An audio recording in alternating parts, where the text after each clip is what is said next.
আজকে এসেছি দিদির বাড়ি, তো কী দেখাবো, জামাইবাবুর বাগানে একটু চলে এলাম। দেখুন আমার জামাইবাবু কত ফুল গাছ লাগিয়েছেন। এই হচ্ছে, তেমন কিছু ফুল গাছ নেই গরমে, তবে এই যে গোলাপ ফুল ফুটেছে কি সুন্দর, পুরো রেড ভেলভেট কালার।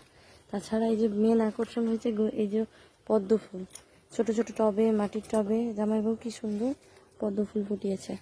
এই যে দেখুন একটা ফুটে গেছে প্রায়, আর এগুলো আছে এখনো ফোটেনি পুরোটা, দেখতেই পাচ্ছেন। আমার যেটা অবাক করার বিষয়, যে ছোট ছোট ছোট ছোট ছোট্ট কুড়ি একদম পদ্ম ফুল হয়েছে।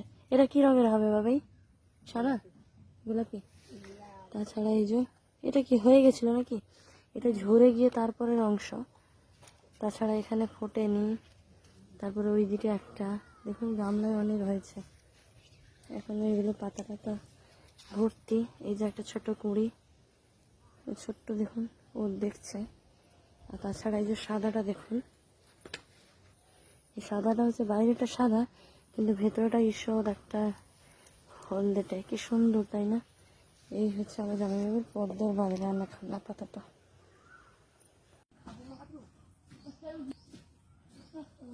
তার মানে এখানে বোঝা গেল যে পদ্ম ফুল ফোটাতে গেলে বিশাল পুকুর বা বিলের প্রয়োজন নেই, ছোট একটা মাটির টবেও এত সুন্দর পদ্ম ফুল ফোটানো সম্ভব।